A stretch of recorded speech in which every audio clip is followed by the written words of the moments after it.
I know Matt has been working with models. Have you ever done any work like that? Working with like the female models. Yeah, I've done some editorials. Yeah. Yeah. How is that? Because he invited me to one of his shoots, and they were like, the girls like that were there started to like, being shot naked.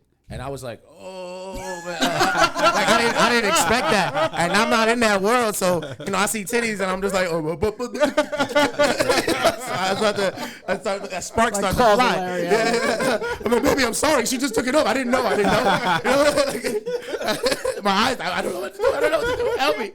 Can you go pick me up, please? And so it's like, and I remember the model was like, can you leave? And I was like, yes. Oh, I was waiting for someone to tell me to leave because I didn't know is this cool? Like, are you cool with this? Like, I just made it today. So how is it like, I mean, of course you got to be professional, but like for somebody who doesn't understand that, like what is that experience like? I mean, what do you mean it doesn't understand that? I understand it. I mean, is it like, are there times where is there a learning curve for these? Is there a learning curve when it comes to like either shooting nude or shooting girls in lingerie and I've never shot a girl nude professionally. And I those are the uncut. Respectfully, I got you. Yeah, well, I guess what I mean professionally, meaning a stranger just came into my studio, right, and then I had to photograph them and then direct them. Like that's not what I do. Like, okay, gotcha. I'm uncomfortable with that, Okay. And also, it really depends on like if I work well with the girl, then it works. Like most people feel like I'm a comfortable person to be around. But I also still give them like, like we get like V flats and we give them a little dressing room. Right. It's like a little wall, like little corner, partition. What about for you, Matt? Or like how is? I mean, I think there's a lot of misconceptions that like, that you're just always around this thing, and you are around it a lot, but you're not. It becomes just normal, It's not the 60s. Yeah, it's not the 60s where there was literal sex everywhere, but it's not like there isn't stuff that goes on, but it's like, I know, sorry man, you missed the mark. But what, like 25 years later? Right, but like, I mean, times are changing right now. That's why I don't even know how to talk about this, but times are changing. Well, no, they are, and I mean, I can just say that like you can't be a scumbag, and like luckily I never felt like one, so I don't have to worry about that. Like I don't worry like, oh no, did I do that right, whatever. But yeah, like the time for people to push their will on people is quite gone. However, back to like interacting in that way. Go for it. Yeah, I mean, creating the safe environment for them to like. Yeah, exactly. Yeah, because if it's expected, if they come in and they say, "Hey, I want new shots," you gotta like, you gotta set candles, you gotta play certain music so that they don't feel like, it's like. Well, I think if they choose you as a photographer, they're already comfortable. Okay. And I mean, that's you still give them a privacy, right. You still of give course, them a space. Of course. Yeah. But I think if they choose you as a photographer, they saw your work and they say, "Oh, okay, this is the type of work that he does, and I'm interested in being photographed by him." So they expected the opposite sex to be nude. Right. Yeah, generally speaking, if there's going to be any nudity, I'll let the model know beforehand, and I'll just say, "Are you comfortable with this?" And I'll let their agent know, and I'll make sure that their agent's aware of it. And if they need to bring somebody on set to feel more comfortable, or if not, or whatever it is. If it's a friend that I've photographed a number of times, I mean, they'll know beforehand, but it's not as much of a thing. Okay. But that's like more of if we're shooting nudes, you know what I mean? But if we're and when I shoot nudes, I don't shoot like sexy nudes really. I mean, occasionally they are sexy because these people might be sexy, but not because they're intended to be like sexualized nudes. It's more for, I just enjoy shooting light and body and portraits, and sometimes I don't want clothes on the portraits because the clothes can detract from the energy of the photograph. However, when you're shooting fashion or anything with models, and they might be changing, or even if they're not changing and they're just these like quite beautiful women or men or humans that are around you,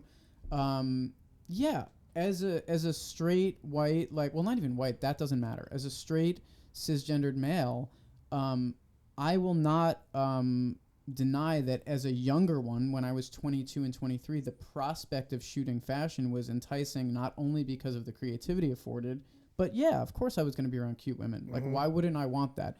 But very quickly that went away, and I was like, okay, yes, that's cool and all, but it's really not about that. Gotta be more than that. It's got to be more than that, because you can't sustain yourself on like sexual energy like that. And if you do, then maybe you got a problem. You know, Yeah. or maybe then the porn industry is for you, and that's cool, but that's just not for me. Yeah. So it's like, How do we make the models feel yeah, comfortable? like how do we deal with them as human beings, and like and still, you know, it's okay to extract sexiness if that's okay. Like, that's cool, as long as it's a shared understanding of this is the dynamic that we're going for. If that's not shared, or if that's not appropriate, then it's not appropriate. You know? Then you're going to have an issue. Yeah, or then you're just not going to get what you want, or they're going to be uncomfortable or whatever, you know? But just having it, like, really treating them as equals and having a conversation with them, or, you know? Did it take a long time to develop your style of interacting with your models? Yes. And Yes. What's that process like? It was uncomfortable because, in my neighborhood growing up, like, I didn't grow up in a really rough neighborhood, but I think compared to some people I speak to, I grew up in probably a rougher dynamic than others. So it was probably somewhere in the middle. But for me, in order to be cool in my neighborhood, you either had to be a fighter, like a physical fighter, or a bully or whatever, or you had to be really good at like some sort of sport, or you had to be really good with women. And I wasn't really any of those three, and I was quite shy. That's about every neighborhood. I would say so. Growing up, You're right. That's true. No, that's true. Those are the reasons I wasn't cool. He's like, oh, it's making sense now. But like that's the case for a lot of young boys, and there's a lot of stuff that goes into that, and gender roles and whatever. But without getting into that, I was never big and a fighter. I never wanted that. And I was not great at sports until skateboarding later on. And that wasn't even considered a sport then. And that was still when skateboarding wasn't cool. So my only way to maybe be cool was to develop interpersonal skills and flirt and be funny and this and that. And so that was the route that I took.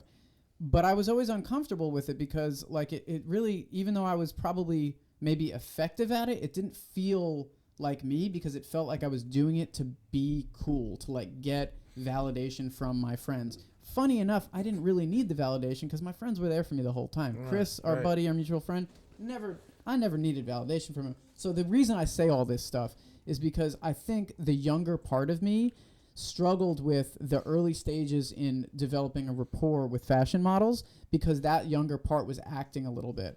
And when I let go of that and stopped having to be cool with them and just was like, yeah, just be you. And if you're a dork, you're a dork, and just make good pictures and just listen to them. If they want to talk about stupid shit, let them. And if they want to be smart, let them. Yeah. And that's that. Like, they're humans. Oh, yeah, that's accurate. That's talk about your pet everybody. rabbit. Let's do it. Sometimes you gotta get through that. That's the trial and tribulation growing up in every profession, man. You're right. That's really just is. my version of everybody's way to become more comfortable with themselves. Maybe. Yeah. You know? I just didn't, obviously we're talking about photography, so I didn't know that, that's also part of the process. So. Yeah, because you're dealing with yourself a lot with photography. Yeah. Yeah, I definitely